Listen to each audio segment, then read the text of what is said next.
After returning from a week-long international trip, I was pleasantly surprised when my mother-in-law, Linda, called me with an air of victory. She mentioned something about a $30,000 windfall. We had apparently saved. Confused, I tried to recall any recent instance where I had amassed such a sum. As a freelance jewelry designer, I do maintain a savings account for unexpected expenses, but I certainly don't keep large amounts of cash around, and my bank card was securely with me. Normally, no one else has access to withdraw such a substantial amount from my account. You gave it to me, so I took it from the sideboard drawer. You guys are doing well, so it's fine, Linda declared over the phone, leaving me bewildered. Before I could understand more, she quickly thanked me and hinted at counting on me for future financial help before hanging up. I was left puzzled about the missing $30,000 until Kevin, my husband, returned home and cleared up the confusion. It was a misunderstanding. However, a month later, Linda bombarded me with numerous calls. I chose to ignore them initially, but the constant ringing eventually compelled me to answer. Over 60 missed calls displayed on my phone screen was disconcerting. As I picked up, Linda's shrill voice filled the room, accusing me of ignoring her. Her tone suggested she felt wronged, but to me it was merely the consequences of her assumptions.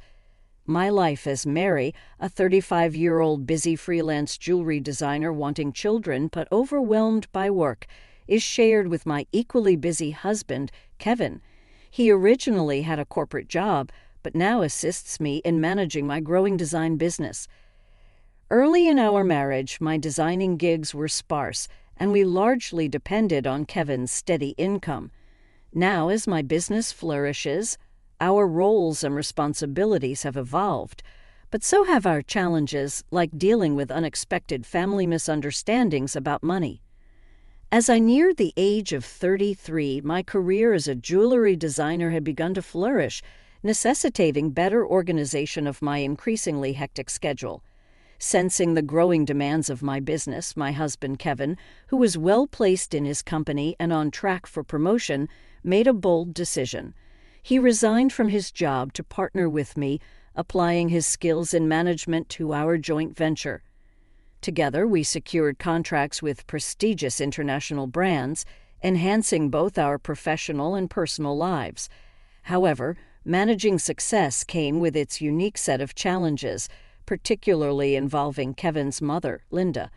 Living alone in the family home, she perceived our lives through a lens of luxury and often approached us with financial requests. "You always seem to be living so lavishly. I'm jealous," she would comment. As part of my role, attending product launches and dinners with executives was routine, yet Linda saw these obligations as mere leisure. Her requests grew more personal over time. "I'm going to throw a party for my friend soon. Can you give me some money for it?" she asked on one occasion. Although it might appear that we could easily afford such expenses, maintaining our business image was costly and filled with obligations that we couldn't ignore. We weren't living in luxury. These were necessary aspects of our work.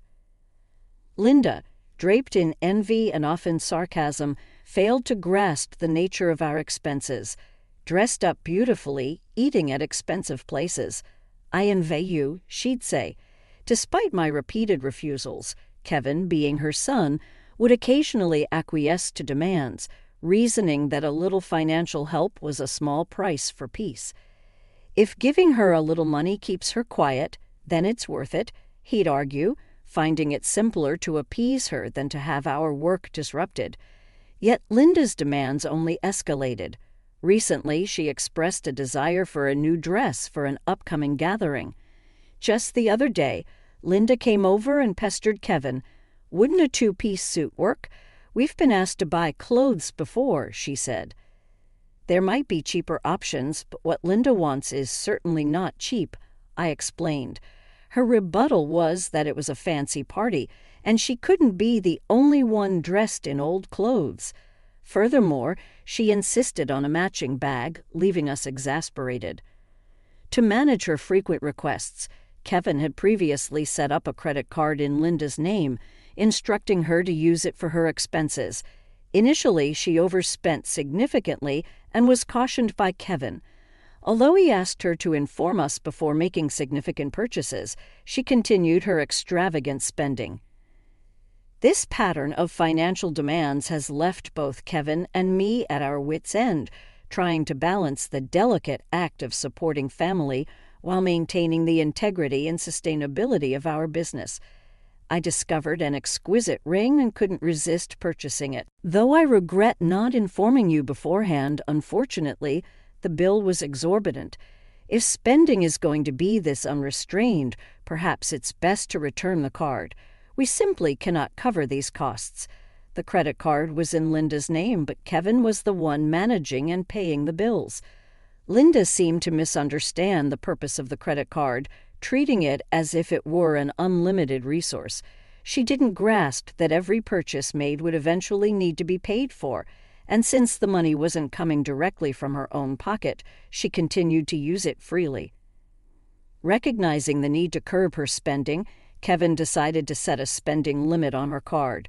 This led to Linda storming into our home one day, frustrated and complaining, "What the heck? I couldn't pay for my shopping the other day." Why? We explained that her excessive spending was straining our finances, which necessitated lowering her monthly limit. "It's still enough, right?" Kevin asked her, trying to maintain some peace. "But you two are still dressing up, going to fancy places. How is what I'm doing any different?" Linda protested, viewing our activities as purely recreational. "That's part of our job, Linda.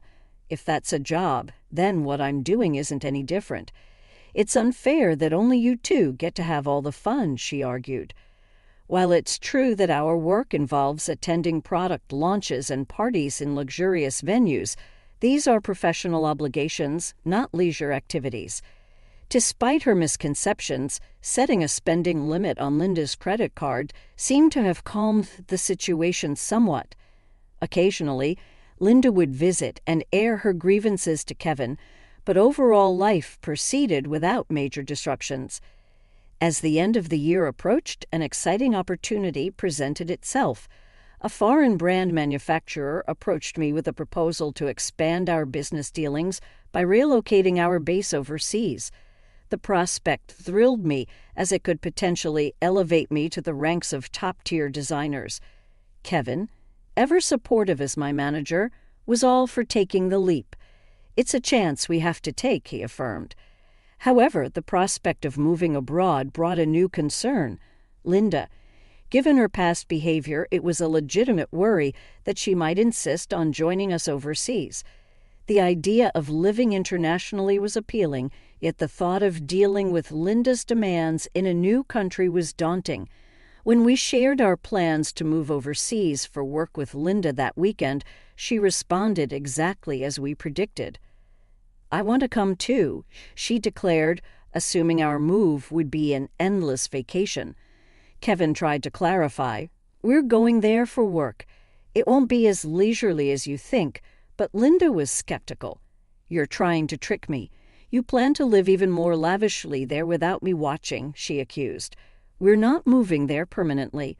We'll come back after our work is done," I explained, trying to ease her concerns. Yet she retorted, "You're saying that, but you're planning to leave me behind, aren't you?" Exhausted by this repetitive argument, Kevin and I were both weary. In an attempt to compromise, Kevin suggested, "Okay, we can't take you with us, but how about we pay for a week-long trip for you instead?" Linda perked up at this. "Really? Are you sure?" "We'll cover your flight and hotel, but you'll need to manage the rest," Kevin affirmed, pleased, at least for the moment. However, the peace was short-lived. A few days later, while Kevin was preoccupied with the overseas move arrangements, Linda dropped by unexpectedly. "Hey, Mary," Kevin said, "but I want to shop over there too. Can you give me some money?" she asked. "What about the card that Kevin gave you?" I inquired, knowing she had a designated credit card for such expenses. Linda's face fell. "That's the thing. Kevin finally took it away from me the other day, she admitted. It appeared she had been reprimanded for overspending and anticipating the challenges of managing finances with different currency rates overseas. Kevin had confiscated the card. I don't have that kind of money on hand either. I can't give you money without Kevin's approval. Can you ask him? I suggested, knowing full well Kevin's stance. It's no use asking him. That's why I'm asking you, she pressed, raising her voice in frustration. Linda did end up going on a 10-day trip abroad, which I assumed Kevin managed to fund somehow. Upon her return, she called me brimming with excitement. I'm back and it was so fun, she excitedly shared. Tales of her sightseeing and dining adventures, though I hadn't asked and I overbought souvenirs, couldn't fit them in my suitcase, so I had them shipped here. Can't wait for them to arrive, she exclaimed. That's nice, I replied, trying to keep my tone neutral despite feeling a bit overwhelmed. Thanks to the money you saved up, I had a blast, she exclaimed. Saved up money? What are you talking about? I responded, puzzled and a bit alarmed, having no recollection of setting aside money for her splurge. I found it in your house's sideboard drawer, she said, claiming she took $30,000. I was stunned. Why would such a large amount of cash be stashed away at home, especially not in a drawer where anyone could find it? Confused, I confronted her. I'm not sure what money you're talking about, but taking it from our house without permission is theft, even if you're family. Do you understand that? Linda's response was unsettlingly casual. That's why I'm telling you now. I used it. Consider it a post-factum report, she declared unapologetically. I have no idea about this money, but if you took it and used it without telling anyone, that's a crime. And if it was something Kevin had set aside for an important transaction, it's even more serious, I explained, trying to make sense of the situation. Despite this, there hadn't been any noticeable disruptions in our business finances during her trip. You two live so extravagantly, so why can't I have a little of that? Think of it as doing a favor for your parent. It's not a big deal, right? She rationalized, showing a sense of entitlement that was hard to comprehend. It's one thing to ask for help from your son and his wife, but this is not how you should behave after taking someone else's money, I replied, still in disbelief. I'm glad you enjoyed your trip, but I'll have to discuss this with Kay when he returns. Kevin will understand. After all, I'm his only mother, and $30,000 isn't much to him, she assumed. All right, I'll pass the message along, I said, astounded by her lack of awareness. Later that evening, when Kevin came home, he looked troubled. Mary, do you know about the money I left in the drawer? He asked urgently. 15 days ago, I withdrew it from my bank account, and now it's gone. Keeping such a large sum in a drawer, didn't you think it was careless? He questioned. I needed cash immediately for an urgent payment. Do you know anything about it? It suddenly clicked. Linda's earlier call, thanking me for the $30,000 and mentioning how much fun she had, made sense now. It was Kevin's money, meant for a crucial purpose. Kevin, today Linda called, thanking us for the $30,000 and saying she had a blast with it. I didn't understand what she meant until now. I explained, piecing everything together. So it was Kevin's money, but what was such a large amount meant for? I asked. Hey, if it wasn't for a business payment, we've been doing bank transfers for a long time, right? Why cash all of a sudden? I questioned, trying to understand the whole scenario while dealing with the ramifications of Linda's actions. I was aware it was Kevin's money that had disappeared, but the full context was still unclear to me. Linda, it turned out, had taken the money without informing us, and I needed to understand why. I asked Kevin, puzzled by the situation. Kevin began to unravel the backstory. After he had reduced the credit limit on Linda's card, she started secretly borrowing money from various sources, including consumer finance cards and credit cards she had opened without our knowledge. When Kevin discovered her growing debt, He took away all her cards and withdrew cash to settle her debts directly, aiming to bypass the banking system to keep our business accounts clean and maintain trust with our partners. This was also partly a farewell gesture, as we're moving abroad and won't be around to manage such issues for her, Kevin explained. I plan to handle her debts discreetly to prevent our financial records from getting complicated. A month had passed since then, and as I was busy packing for our move, Linda's frequent calls became hard to ignore. When I finally took her call, her voice was tinged with desperation. "Why aren't you answering my calls? I've called so many times," she said, almost in tears. "I'm sorry, Linda. I've been caught up with the move. What's going on?" I asked, trying to remain calm and give her a chance to explain her side. "It's not just one thing, it's everything. They're asking for payments almost every day. It's too much," Linda confessed, her voice cracking under the strain. "Have you tried contacting Kevin about this?" I inquired, hoping she had sought his help first. "He seems to be blocking my calls. I can't get through to him at all. Mary, you're my only hope now." "Please help me," she pleaded. I realized then just how complex the situation had become. Linda's financial recklessness had led her into a labyrinth of debt, and now, isolated from Kevin's assistance, she was turning to me as her last resort. As we prepared to start anew in a foreign country, the challenges of dealing with Linda's financial chaos loomed large, demanding immediate attention before we could fully focus on our new beginnings. I was taken aback by Kevin's drastic approach toward his own mother. If he had used the prepared funds to directly settle Linda's debts, this distressing situation might have been avoided. Instead, Linda was now overwhelmed with collections, letters, and relentless calls from finance companies and consumer lenders. It was a scene reminiscent of something from a dramatic film, one I had never expected to witness in real life. I'll talk to Kevin, but I can't guarantee what he'll do. A son should help his mother in trouble, right? Please ask him for me. Linda pleaded at the end of our conversation. However, with our impending business expansion overseas, our financial resources were already stretched thin, and we couldn't afford to further assist Linda, especially given that she had misused the money meant to settle her debts. When I relayed the details of the call to Kevin upon his return home, he responded with a mixture of fatigue and resignation. I had planned to sort things out before we left, but she squandered that chance herself, he said coldly. Indeed, the money was originally earmarked to clear Linda's debts, but she had instead blown it on a lavish trip, leaving no room for excuses. As Linda's calls persisted, I followed Kevin's lead and set her number to block. Although part of me wished to help her, she was, after all, Kevin's mother. There was nothing I could do if he had chosen to detach from the situation. Meanwhile, the day of our move overseas was quickly approaching, and I still had a lot to pack. Amid the chaos of packing, I discovered another troubling piece of news. Linda had resorted to selling her house to manage her debts. It turned out she had concealed even more liabilities than we knew.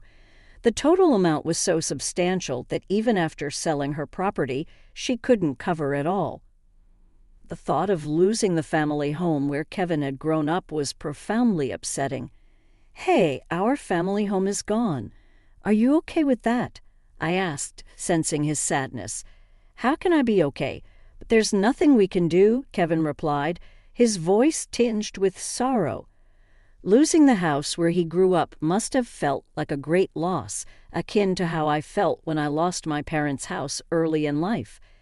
In the midst of these complex feelings and the heavy task of packing, we had to come to terms with the fact that some situations were beyond our control and focus on our future.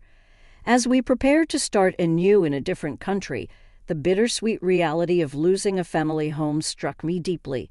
As I observed the situation unfolding with Kevin, unlike my past experiences, Kevin had not only lost the tangible structure where his earliest memories were formed, but also his emotional sanctuary, all while his mother, Linda, is still alive. It's an indescribable feeling, the mixture of loss and displacement, especially under such painful circumstances. The impact is profound and complex, far more than mere bricks and mortar. It's about losing a part of one's history, and the comfort of a place to return to that no longer exists. Linda, now residing in a modest apartment, faces the daily grind of managing her debts. She works part-time, a reality that is challenging given her age. Employment opportunities for the elderly are not just limited, they're often physically demanding and less rewarding. This stark new reality for her is a drastic shift from her previous life, believed to be filled with unchecked spending and financial freedom. Though sympathy naturally arises seeing her struggle, it's tempered by the knowledge that her situation is the direct result of her own financial imprudence. Life teaches us that actions have consequences, and Linda's case reaffirms the harsh truth that financial responsibility is crucial at any age. Back in our new environment, the business is thriving beyond our initial expectations. The move overseas has catapulted our brand into the international spotlight, bringing in a flurry of inquiries and offers from various corners of the globe. Every new email and call brings potential for expansion and collaboration, which is incredibly exciting, but also immensely demanding. The success is exhilarating, however, it envelops our entire lives, leaving little room for anything else. Days blend into nights as we navigate time zones and cultural nuances, striving to make the most of this golden opportunity. Despite the professional achievements, our personal lives bear the weight of our relentless schedules. The dream of expanding our family seems more like a distant vision, something we hope to circle back to when the waves of immediate demand subside. Kevin, who juggles multiple roles from logistics to client management, feels this strain acutely. As partners in both life and business, we find ourselves pondering the future and our priorities, wondering how we can align our professional goals with our personal desires. As I look out of our apartment window, taking in the view of the farscape, the neon lights blur into the night, mirroring the blur of our daily lives. It's a view filled with promise and anonymity, a stark contrast to the familiar streets we once knew. This city, vibrant and relentless, is now our home, yet it starkly contrasts with the quiet, steady life we left behind. The complexity of our new life is exciting, but also daunting, filled with endless tasks and decisions that challenge us at every turn. Navigating this new chapter, I often find myself reflecting on Linda's situation and the broader implications of our familial and financial decisions. It's a continuous learning curve, understanding how deeply intertwined our choices are with the fabric of our lives. Each decision, each sacrifice, and each success shapes not just our immediate circumstances, but also the legacy we leave behind. As we build this new phase of our life, we remain mindful of the delicate balance between achieving success and maintaining the relationships that define who we are beyond our business achievements.